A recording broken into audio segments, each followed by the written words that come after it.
2017 से मैंने पीटी की क्लासेस देना स्टार्ट किया था जब मैं इंडिया में था। अभी मैं ऑस्ट्रेलिया में हूँ।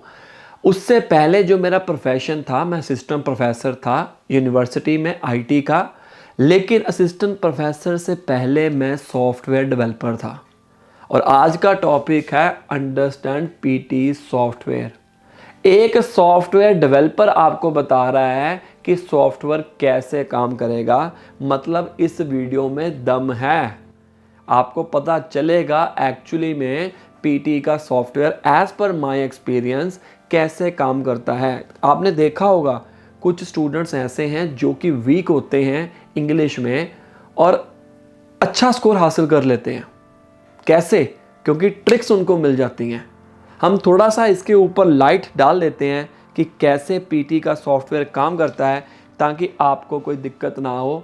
मैं वीडियो ज़्यादा लंबी नहीं बनाऊंगा ताकि आप बोर ना हो जाओ। मैं ट्राई करूंगा as precise as I can, ताकि आपके कॉन्सेप्ट क्लियर हो जाएं। लेकिन अगर कॉन्सेप्ट क्लियर नहीं होंगे तो मैं बीच में छोड़ भी नहीं सकता हूँ वीडियो को। ठीक है, लंबी होगी नहीं होगी मुझे नहीं पता है। स्पीकिंग, राइटिंग, रीडिंग, लिसनिंग, ये वीडियो उन स्टूडेंट के लिए ख़ास तौर पर है जो फर्स्ट अटैम्प्ट देने जा रहे हैं या स्ट्रगल कर रहे हैं कि भाई मेरी गलती कहाँ पर हो रही है। मतलब इन शॉर्ट सभी के लिए वीडियो बना रहे हैं। अब स्पीकिंग, मैं एज ए सॉफ्टवेयर डेवलपर आपसे बात कर रहा हूँ अभी, मुझे टीचर मत समझिए। एज ए सॉफ्टवेयर डेवलपर अगर मैंने पीटी का सॉफ्टवेयर बनाया था उस टाइम के ऊपर, तब मैंने क्या चीज़ें करी जो कि स्कोर आ जाए। मैं अगर ऐसा करता तो क्या करता। और I am deadly sure 80 to 90% इसी तरह से काम करता होगा वो पीटी का सॉफ्टवेयर। हम कैसे ट्रिक करना है उसको आज हम इसके बारे में जानेंगे। सबसे पहले स्पीकिंग, मैं इन टॉपिक्स के बारे में बात नहीं करूंगा, मैं वर्किंग के बारे में बात करूंगा ताकि आपके स्कोर्स आ जाएं। रीड अलाउड के अंदर हमारे पास अप्रॉक्सीमेटली 4 to 7 पैसेजेस आते हैं। इसके अंदर हम क्या करते हैं? स्पीकिंग करते हैं। स्पीकिंग से पहले क्या करते हैं? हम पैसेज को रीड करते हैं। दैट इज़ वाई इसके स्कोर्स स्पीकिंग प्लस रीडिंग में होते हैं। उसी तरह अगर आप देखो कि रिपीट सेंटेंस 5 to 10 आते हैं और इसके अंदर स्कोर हम स्पीक करते हैं और लिसन करते हैं, स्पीकिंग प्लस लिसनिंग। इसके अंदर सिर्फ स्पीकिंग के स्कोर्स हैं और ये 3 to 5 आते हैं। रीटा लेक्चर अगेन लिसन करते हैं पहले, फिर बाद में स्पीक करते हैं, इसलिए इसका आंसर हमारे पास मतलब इसके जो स्कोर्स हैं स्पीकिंग लिसनिंग में। आंसर शॉर्ट क्वेश्चन भी 5 to 10 आते हैं। ये अनइम्पॉर्टेंट टॉपिक है, इसके अंदर भी स्पीकिंग और लिसनिंग के स्कोर्स होते हैं। हमें बेसिक पता चल गया, ये तो पता लग गया था कि भाई इसके अंदर स्पीकिंग और रीडिंग के स्कोर्स होते हैं, लेकिन क्यों ये नहीं पता था। आज वो भी हमारा मुद्दा क्लियर हो गया, क्योंकि हम इसके अंदर रीड भी करते हैं पहले, फिर स्पीक करते हैं। आप देखो इसमें कोई गलती हो नहीं है ना। और मुझे नहीं लगता कि आपको पहले कभी किसी वीडियो में ये चीज़ें पता होंगी। अगर पता होंगी ऑल गुड। हम ये नहीं कहते हैं कि भाई मैं ही परफेक्ट हूँ, सारे परफेक्ट है। हम अपनी मौज में चलते हैं, हम अपने कॉम्पिटिटर्स को नहीं देखते हैं, हम अपनी मौज में चलने से खुश हैं। ठीक है, हमारे स्टूडेंट पास हो रहे हैं, डेट सेट। हमारे स्टूडेंट की अगर रिक्वायरमेंट 50 ईच की है, अगर उसने वो भी पास कर ली, हमारे लिए वो 90 ईच के बराबर हो गया। अब समराइज रिटन टेक्स्ट के केस में भी ऐसा ही है। हम क्या करते हैं? हम राइटिंग करते हैं और इसके साथ साथ में रीडिंग करते हैं। पहले रीड करते हैं और राइटिंग के तो नंबर हैं ही, और इसके अंदर सिर्फ हम राइट ही करते हैं। तो ये हमारा इस तरह से बन गया।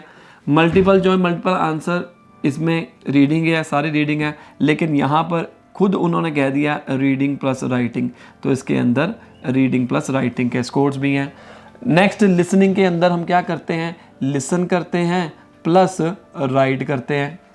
उसी तरह हाईलाइट करेक्ट समरी के अंदर हम लिसन करते हैं और रीड करते हैं। मतलब इसका आ गया हमारे पास listening plus reading. Highlight incorrect word में भी लिसनिंग प्लस रीडिंग, पहले लिसन करते हैं साथ साथ में रीड। उसी तरह यहाँ पर लिसन करते हैं, रीड नहीं करते हैं, राइट करते हैं। इसमें लिसन करते हैं प्लस राइटिंग करते हैं। ये एक कोर फंडा है, बेसिक चीज़ है। अभी मैंने वर्किंग नहीं बताई है। अब खुद हिसाब लगाओ कि अगर मैं देखूं, स्पीकिंग एक ऐसा मॉड्यूल है जिसके अंदर सिर्फ स्पीकिंग मौजूद है। मतलब पूरे के पूरे 90 स्कोर्स आपको यहीं से आएंगे, किसी और मॉड्यूल से नहीं आएंगे। मैं मार्कर चेंज कर लेता हूँ थोड़ा सा, यस। अब राइटिंग की बात अगर हम करें, राइटिंग के जो हैं वो 90 स्कोर्स कैसे बनेंगे। अब यहाँ से तो भाई 2 ही टॉपिक हैं, अब 2 टॉपिक के सहारे तो नहीं आते राइटिंग के स्कोर्स। हमें राइटिंग के स्कोर्स कहाँ कहाँ से मिलेंगे, summarize written text, essay writing section, reading and writing fill in the blanks, और नेक्स्ट है फिलिंग द ब्लैंक्स लिसनिंग में, और राइट फ्रॉम डिक्टेशन। कितने टॉपिक, 1 2 3 4 5, इन पांचों का कॉम्बिनेशन करके हमारे पास 90 स्कोर्स बनते हैं राइटिंग के, ठीक है। उसी तरह रीडिंग के स्कोर्स ये जो 2 हैं अनइम्पॉर्टेंट है, इसमें नेगेटिव मार्किंग है, मल्टीपल चॉइस मल्टीपल आंसर में इसमें भी नेगेटिव मार्किंग है लिसनिंग के केस में, और हाईलाइट इनकरेक्ट वर्ड में भी नेगेटिव मार्किंग है, बट इनमें से सिर्फ हाईलाइट इनकरेक्ट वर्ड ही इंपॉर्टेंट है, राइट। तो अभी रीडिंग के स्कोर्स कैसे आएंगे, रीडिंग के स्कोर्स इन तीनों में से आएंगे, प्लस रीड अलाउड में से आएंगे, ठीक है। और साथ में हमारे ये टॉपिक है हाईलाइट इनकरेक्ट वर्ड में से आएंगे, और हाईलाइट करेक्ट समरी में से आएंगे, बट ये अनइम्पॉर्टेंट है, ये आपको करने की ज़रूरत नहीं है। अगर आपका टारगेट 90 का है तो भी अगर 1-2 नंबर ऊपर हो जाए, 79 ईच अगर आप लेते हो तो ही आपको 20 पॉइंट्स मिलते हैं। तो अगर आपका टारगेट 90 का है, अगर आप इसको छोड़ भी दोगे तो भी आ जाएंगे, इसका कोई ज़्यादा कंट्रीब्यूशन नहीं होता है, ठीक है। तो ये भी रहने दीजिए, ओके। तो ये टॉपिक जो हमारा 90 का इसमें से आ गया, और लिसनिंग का स्पोकन है। उसके अलावा ये देखो जो टॉपिक मैंने कहा था आपको, ये वाला आ गया और ये वाला आ गया, ये 1 2 3, बाकी इसमें से जो टॉपिक है। तो अगर मैं देखूं, स्पीकिंग एक ऐसा टास्क है जो किसी के साथ इंटरलिंक्ड नहीं है, लेकिन स्पीकिंग के अंदर हमारे पास तकरीबन सभी मॉड्यूल के नंबर हैं राइटिंग को छोड़ के, ठीक है। रीडिंग और लिसनिंग डिपेंड करती है किसके ऊपर, वो करती है इसके ऊपर, लिसनिंग और स्पीकिंग के ऊपर, ओके। अब हमने करना क्या है कि ये देखो कि अगर मैं लगा के चलूँ, रीडिंग का तो सिंपल फंडा है, इसके अंदर पीटी कैसे सॉफ्टवेयर वर्क करता है। जैसे ऑप्शन नंबर रीऑर्डर पैराग्राफ की बात करूँ, 1 2 3 4 5 ये हमारे पास ऑप्शंस आ गए, ठीक है। उसने यहाँ पर पार्शियल क्रेडिट स्कोर्स भी होते हैं, मतलब अगर आप कोई पेयर सही बना देते हो, करेक्ट हो जाता है तो आपको मार्क्स मिलेंगे। जैसे कि हमारा आंसर मान लीजिए ये आना था 5 4 3 2 1, आंसर ये है, लेकिन आपने ये लगा दिया है, इसके अंदर कोई भी पेयर नहीं बना। अगर आप लिख देते, ये मान लो आंसर है, ठीक है, आप लिख देते हैं कि 5 4 2 1 3, पीटी सॉफ्टवेयर को पता है, उन्होंने बता दिया, इसमें एक ही कंडीशन लगी हुई है, पीटी रीऑर्डर पैराग्राफ में एक ही कंडीशन लगी हुई है कि जितने करेक्ट पेयर हैं उतने मार्क्स, सिंपल सी बात। अब इसमें से करेक्ट पेयर कौन सा है, 3 4 बना हुआ है, 2 1 बना हुआ है, लेकिन ये वाला करेक्ट पेयर नहीं हुआ मेरा, ये वाला करेक्ट नहीं हुआ, तो मेरे 2 नंबर कट गए। पीछे एक ही कंडीशन लगी हुई है, दूसरी कंडीशन कोई लगी ही नहीं हुई। दूसरी कंडीशन आप सोचते होगे कि लगी होगी ये वाली की, अगर जब ये सीक्वेंस आए तो पूरे नंबर दे दो ना, इस कंडीशन की हमारे को ज़रूरत पड़ेगी नहीं। अगर हम पहले से सारे सीक्वेंस में लिख दें तो हमारे को इस कंडीशन की क्या ज़रूरत। मैं अगर कंडीशन ही ये लगा दूँ कि भाई जितने पेयर सही हैं इसके मुकाबले उतने मार्क्स, तो हमारे को ये दूसरी कंडीशन के बारे में लगेंगे नहीं, नंबर 1 होगी आपकी, ये पीछे लगा हुआ है, ओके। तो मतलब ये कोई 100% गारंटी नहीं होती है कि भाई जो मैं कह रहा हूँ वही 100% अच्छा है। मैं आपको अप्रॉक्सीमेटली बता रहा हूँ, इसको रब कर देते हैं, ठीक है। इसका कंसेप्ट आपको क्लियर हो चुका हुआ है कि कैसे मार्किंग होती है। तो नेक्स्ट सेशन जो आता है वो आ गया हमारा reading and filling the blanks. इसके अंदर तो सिंपल है, ठीक है। मान लो फिलिंग द ब्लैंक्स दिए हुए हैं, ये ब्लैंक्स हैं, ठीक है। यहाँ पर एक ऑप्शन है, 2 है, 3 है या 4 है। सिंपल सी बात है, यहाँ पर बैक एंड के ऊपर लगा हुआ है कि भाई चौथे नंबर के ऊपर जो ऑप्शन दिया है, अगर वो बंदा ड्रैग करके यहाँ पर कर देगा तो उसको 1 नंबर मिल जाएगा। सिंपल कहानी, नथिंग एल्स, कोई इसमें दो राय नहीं है। ये वेरी कंपेयर कर रहा है सॉफ्टवेयर कि मानो 1 के ऊपर लगा हुआ है, अब इसके अंदर उन्होंने एक आइडेंटिटी भी दे सकते हैं। आइडेंटिटी मीन्स कि जैसे कि 1 नंबर के ऊपर लगा हुआ है इंक्रीज, 2 नंबर के ऊपर लगा हुआ है डिक्रीज, तीसरे पे लगा हुआ है सोल्यूशन, चौथे पे लगा हुआ है नाइस। कुछ भी मैंने लिख दिया। अब इसके अंदर वो कैसे कंडीशन कर सकते हैं, ईदर 1 कंडीशन और 2। 1 एक कंडीशन क्या हो सकती है कि उसने इस चीज़ को एक नंबर दे दिया आइडेंटिटी, और यहाँ पर भर दिया कि भाई अगर यहाँ पर 1 नंबर वाला जो आएगा मतलब इंक्रीज आएगा तो उसका आंसर सही है, अदरवाइज उसको 0 नंबर। उसने बता दिया ये 4 ब्लैंक हैं, 4 में से अगर पहले पे 4 आएगा, दूसरे पे 1 आएगा, इस पे 3 आएगा, यहाँ पे 2 आएगा तो उसका फुल बटा फुल नंबर। अदरवाइज ये भी हो सकता है कि उसने वर्ड्स लगाए हों कि अगर यहाँ पर पीछे लिख दिया उसने इंक्रीज लिख दिया, और उसके बाद वो ये वाला जो आपने चूज़ किया है जो ब्लैंक खाली है उसके अंदर अगर इंक्रीज बीच में डाल दिया, वो कंपेयर कर रहा है इस वर्ड के साथ कि जो आपने डाला है क्या वो सेम वर्ड है। अगर वो सेम वर्ड है you will get 1 mark, otherwise 0। Simple सी बात है, इसमें कोई दो राय नहीं है। उसी तरह राइट फ्रॉम डिक्टेशन में रीडिंग और राइटिंग इन द ब्लैंक्स में 4 ऑप्शन दिए हुए हैं। 4 ऑप्शन में से उसने चूज़ किया कि अगर मान लो यहाँ पर डिक्रीज लगाना है, एक वर्ड यहाँ पर डिक्रीज है, वो दूसरे नंबर पर डिक्रीज है, आपने यहाँ पर सिलेक्ट कर लिया डिक्रीज ड्रॉप डाउन में से। अगर वो इससे कंपेयर कर जाएगा पीछे जो लगा हुआ है तो उसका आंसर ये आ जाएगा। ये तो बहुत ईजी है। जो मुद्दा है ना वो पता कहाँ पर दिक्कत आती है एक्चुअली में, मैं अब आपको बताता हूँ। वो आती है स्पीकिंग में और राइटिंग में, जो हमारे हाथ में नहीं है, वो उसको इम्प्रूव करना पड़ता है। ठीक है, वो कैसे मैं आपको बताता हूँ। इसको थोड़ा सा रब कर लूँ ताकि क्लियर हो जाए थोड़ा। राइट, मुद्दा क्या आता है अब इस केस में देखो, अब हाईलाइट इनकरेक्ट वर्ड है, सिंपल सी बात है। अगर वर्ड के ऊपर क्लिक करोगे तो वो कंपेयर कर लेगा कि जो हमने वर्ड्स इस पैसेज में जो वर्ड हैं 4 वर्ड हैं वो गलत हैं। अगर 4 में से बंदा 5वें के ऊपर क्लिक करेगा तो -1 हो जाए, अगर 5 के ऊपर 5 गलत करेगा तो -5 हो जाए। ठीक है, तो वो कंपेयर कर रहा है। फिल इन द ब्लैंक्स में स्पेलिंग मिस्टेक्स कंपेयर कर रहा है। मान लो फिल इन द ब्लैंक्स में 1 2 3 4, फर्स्ट ब्लैंक के अंदर उसने बात आपने फर्स्ट ब्लैंक के अंदर आपने पीछे लिखा हुआ डज और आपने लिख दिया डू। वो कंपेयर कर रहा है, स्पेलिंग का ध्यान में रखना है। यहाँ पर आपने वहाँ पर लिख दिया इनसाइट्स, बट आपने लिख दिया इनसाइट। एस की गलती हो गई ना, वो कंपेयर कर रहा है। आपने सुना सही है इनसाइट, उसने क्या पता धीरे से इनसाइट्स कह दिया हो। बड़ा बच्चा बाद में आकर कहता है कि सर मैंने तो वह एग्जैक्ट सुना था, वो मुझे 100% श्योर है, बट देखो गलतियां हो रही है। उसी तरह यहाँ पर एक वर्ड आ गया डिसाइडेड, पर आपने लिख दिया डिसाइड। अब देखो कंपेयर कर रहा है, वो सॉफ्टवेयर कंपेयर कर रहा है कि क्या वर्ड है, पीछे हमने क्या लिखा हुआ है डाटाबेस में और यहाँ पर क्या लिखा है यूज़र ने। कंपैरिजन, अगर कंपैरिजन मतलब सही हो गया तो ट्रू हो गया 1। आपको पता होगा जो सॉफ्टवेयर का काम करते हैं आईटी में, वहाँ पर जो आईटी के सॉफ्टवेयर होते हैं वो 1 और 0 में ही बनते हैं। 1 का मतलब ट्रू, 0 का मतलब फॉल्स। यहाँ पर कंडीशन ट्रू हो गई, फॉल्स हो गई सॉरी, क्योंकि यहाँ पर डिसाइडेड है, यहाँ पर डिसाइड है। ट्रू और फॉल्स ये दो ही तो कंडीशन होती हैं 1 1 0 0 के अंदर जो सॉफ्टवेयर का काम करते हैं। मैं इतना कोर में नहीं लेके जाऊँगा, ये कोई आईटी का वो नहीं है पार्ट लेक्चर, मैं बस इसको कंपेयर करने की ट्राई कर रहा हूँ। ठीक है जी, तो ये सारा काम है। और उसी तरह आप ये देखिए राइट फ्रॉम डिक्टेशन की बात करो, 1 2 3 4 5 वर्ड का कोई आ गया।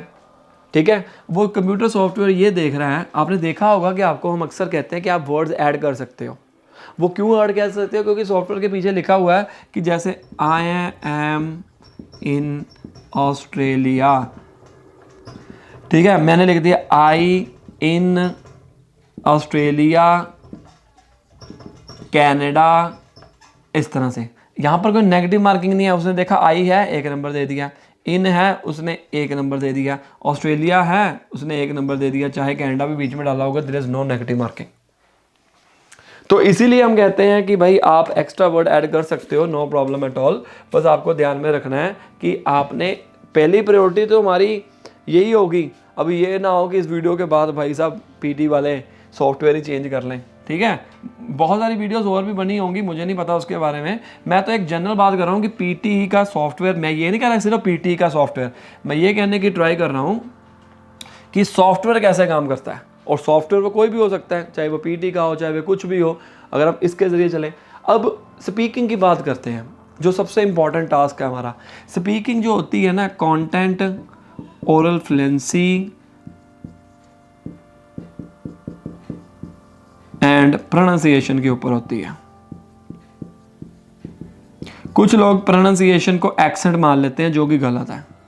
एक्सेंट मतलब फॉरेनर एक्सेंट हो गया, जो कि गलत है। Pronunciation and accent both are different. Accent मतलब जब हम जो कोई भाषा में बोलते हैं, इंग्लैंड वाले के पास जाओगे वो अलग एक्सेंट में बोलेगा, ऑस्ट्रेलिया का अलग एक्सेंट है, और यूएसए जो रहते हैं पीपल का, उनका अलग एक्सेंट है, वो एक्सेंट है। Pronunciation is totally different from accent. Pronunciation means clarity, how clear you are performing, you no.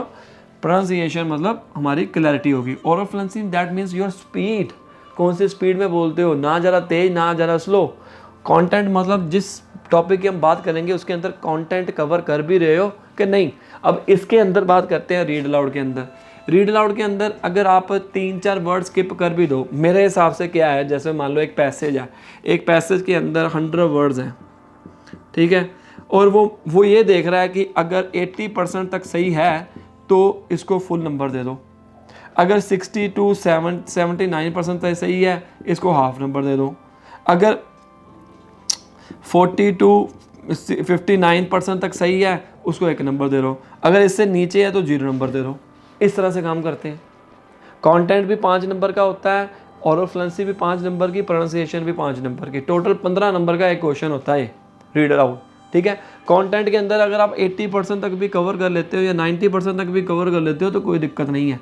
आपने देखा होगा कुछ लोग वन लाइन स्ट्रेटजी का इस्तेमाल करते हैं। अब उस हिसाब से देखा जाए तो भाई 80% भी कंप्लीट नहीं हुआ। तो अगर हम दोनों को कंपैरिजन करें, इससे हमारे को क्या पता चलता है, इससे हमारे को पता चलता है कि ओरल फ्लुएंसी और प्रोनाउंसिएशन का बिग रोल है, ठीक है ना। हम वन लाइन स्ट्रेटजी का इस्तेमाल नहीं करते हैं, बट कई इंस्टीट्यूशन वाले करते हैं और उनके भी अच्छे स्कोर आ रहे हैं। हमने नहीं किया है इस्तेमाल, ठीक है, तो हम उसके ऊपर नहीं आएंगे। तो पर अगर हम कंपेयर करें दोनों को, तो उसमें तो आपने सिर्फ 10 to 12 लाइन्स का कवर करते हो, डेट सेट, कोई भी उठा के, तो उस हिसाब से तो 80% भी कवर नहीं हुआ। तो मतलब क्या हुआ, हमारा ओरल फ्लुएंसी और प्रोनाउंसिएशन जो है वो मायने रखती है ज़्यादा कंटेंट से इस केस में। उसी तरह रिपीट सेंटेंस की बात करें, फिर वही बात, अगर आपको 5 to 10 क्वेश्चन आते हैं, ट्राई करो 50% मिनिमम बोलने की और 60% मिनिमम बोलने की। अगर आप इसके अंदर फिलर्स ऐड कर देते हो, ओरल फ्लुएंसी और प्रोनाउंसिएशन बन जाएगी अच्छे से। जैसे कि अब ओरल फ्लुएंसी और प्रोनाउंसिएशन को कैसे जज किया जा सकता है, जब आप मिनिमम 3 to 5 सेकेंड तक बोलोगे, तब मिनिमम 3 सेकेंड तक बोलोगे तब। जितने भी रिपीट सेंटेंसेस आते हैं, आपने देखा होगा कि रिपीट सेंटेंसेस जब आते हैं तो ये रिपीट सेंटेंसेस जो हैं वो सारे के सारे 3 सेकेंड से अप ही होते हैं। क्लियर होगी बात। तो उसको जज करने के लिए, ओरल फ्लुएंसी प्रोनाउंसिएशन को जज करने के लिए हमारे पास ये सारी चीज़ों का ध्यान में रखना। तो आप उसको बोलिए, कुछ ऐड भी कर सकते हैं, एक्स्ट्रा वर्ड्स भी ऐड कर सकते हैं, ऐसा कोई दिक्कत नहीं है कि आप नहीं कर सकते। ओरल फ्लुएंसी जैसे उसने बोला, the latest novel will be published next Monday. आप बोल दो the latest novel published next Monday and it is important. Compare तो हो जाएगा ना, वो कंपेयर कर रहा है, मेरी कितना कंटेंट है 3 सेकंड का, लेकिन यूज़र बोल रहा है 2 सेकंड, मतलब इसकी ओरल फ्लुएंसी और प्रोनाउंसिएशन कम हो गई, इसका नंबर काट लो। मतलब मैं ये नहीं कहता हूँ कि हमेशा ऐसा करो, ऐसा कुछ हद तक कर सकते हैं। उसी तरह इमेज पार्ट है, कंटेंट ओरल फ्लुएंसी कवर करो, और डाटा अगर आपको दिया हुआ है तो सारा कुछ बोलने की ज़रूरत नहीं है। जितना आपको दिया है 30-35 सेकंड के अंदर बोल दो, कोई प्रॉब्लम नहीं। रीटा लेक्चर के अंदर भी ऐसा ही, हमें 20 to 25 सेकंड और 30 सेकंड तक बोलना रिलेटेड टू योर कंटेंट। उसने बता दिया कि भाई अगर मान लो एक रीटा लेक्चर के अंदर 70 वर्ड्स का एक मान लो आया है, तो उसमें से ज़रूरी थोड़ा कि आपको 70 लिखने हैं। अब 70 में से 20 to 25 वर्ड्स भी बोल देते हो, आपको वो अच्छे नंबर दे देगा ओरल फ्लुएंसी और प्रोनाउंसिएशन के बेसिस के ऊपर। तो ये स्पीकिंग का सेक्शन हमारे लिए बहुत ज़्यादा इंपॉर्टेंट है गाइस, ठीक है। अगर आप स्पीकिंग में अच्छा स्कोर लोगे ना, तो आपकी ओरल फ्लुएंसी प्रोनाउंसिएशन अच्छी होगी, तो आपके ओवरऑल स्कोर के ऊपर भी इम्पैक्ट पड़ेगा, जिससे आपका ओवरऑल स्कोर अच्छा हो जाएगा। और कईयों की रिक्वायरमेंट होती है कि ईच की होती है लेकिन ओवरऑल की भी होती है। अब ओवरऑल कई बार पूरे नहीं होते तो उस केस में प्रॉब्लम क्रिएट हो जाती है। अब हम बात करते हैं राइटिंग की। रीडिंग और लिसनिंग मैंने कर लिया, ओवरऑल राइटिंग की बात कर रहा हूँ जिसमें रिटन टेक्स्ट, ऐसा राइटर सेक्शन, हमारा स्पोकन टेक्स्ट आता है। अब वर्ड आप यूज़ करते हो ना, एमएस वर्ड में क्या होता है, एमएस वर्ड में होता है कि अगर कोई गलत वर्ड लिख देते हो नीचे लाइन आ जाती है, वही कंसेप्ट हम यहाँ पर यूज़ करेंगे, ठीक है ना। हमारा एमएस वर्ड माइक्रोसॉफ्ट तो पीटी से भी पहले आया हुआ, तो उस हिसाब से देखो आप, सारी चीज़ें हमारी आंखों के सामने हैं। जो राइटिंग है, spelling, grammar, vocab, right, form, content, ये 5 चीज़ें ही हैं बस। बाकी जो मर्जी कह दो लिखी तो हुई हैं उन्होंने, कोहेरेंस बनाओ, लिंग्विस्टिक्स होना चाहिए, लाइन का मीनिंग होना चाहिए, मुझे नहीं लगता। इवन के वोकैबुलरी भी अगर आप हाई फाई यूज़ नहीं करते हो ना, सिंपल वर्ड्स लिखो बट एरर फ्री, स्पेलिंग भी नहीं होनी चाहिए कोई गलती, ग्रामर भी नहीं होनी चाहिए, फॉर्म भी पूरी होनी चाहिए। फॉर्म मतलब लेंथ, जैसे इस केस में 5 to 75 वर्ड्स हैं, ऐसे राइटिंग में मिनिमम 200 मैक्सिमम 300 और एसएसटी में देखो 300 बोल दिया मैंने तेज बोलने से, ओरल फ्लुएंसी टूट जाएगी, ठीक है ना। समराइज स्पोकन टेक्स्ट में 50 to 70 वर्ड्स, तो ये फॉर्म के अंदर आ गया। स्पेलिंग, जो वर्ड नहीं आते हैं इस केस में या उस केस में खुद लिखोगे तो मत लिखिए, उस वर्ड को छोड़ ही दीजिए। ग्रामर रूल्स के बारे में नहीं पता लग रहा है तो ग्रामर पहले जानिए। अब इस समराइज लिसनिंग के केस में आप फ्रेजेस उठाइए, फ्रेजेस को अपने टेम्पलेट के जरिए बीच में डाल दीजिए। वोकैबुलरी इतनी मायने नहीं रखती है, content related to your question होना चाहिए। अब ऐसे राइटिंग के केस में तभी लोगों के नंबर नहीं आते हैं, वो सोचते हैं कि सिर्फ ऐसे में नंबर होते हैं, हमारा इंटरलिंक्ड है भाई। तो आई होप इसके अंदर ये सारा राइटिंग का पार्ट, स्पीकिंग का, रीडिंग का, लिसनिंग का, ये पिलर्स हैं इसके ऊपर ध्यान देना है। आई होप आपको पता लग चुका होगा कि कैसे हमने तैयारी करनी है। अगर वीडियो अच्छी लगी अपने फ्रेंड्स के साथ शेयर करिए, लाइक करो और सामने दिए गए नंबर के ऊपर कोचिंग लेने के लिए भी फ़ोन कर सकते हो। अगर आप ऑस्ट्रेलिया में हैं या आउट ऑफ इंडिया हैं, किसी भी कंट्री में, तो आप हमारे ऑस्ट्रेलिया के नंबर के ऊपर कांटेक्ट करिए। अगर आप इंडिया में हैं तो आप इंडिया के नंबर के ऊपर कांटेक्ट करिए। हमारा जलंधर में ब्रांच भी है फिज़िकल, वहाँ पर भी आप ज्वाइन कर सकते हैं। ऑनलाइन क्लासेस हैं, वो भी आपके टाइम के अकॉर्डिंग। अगर लेक्चर अच्छा लगा है तो अपने फ्रेंड्स के साथ शेयर करना मत भूलना, उनको हेल्प हो जाएगी। और इसी तरह चैनल को सब्सक्राइब कर लीजिए और कोचिंग लेने के लिए फ़ोन कर सकते हैं। All the best.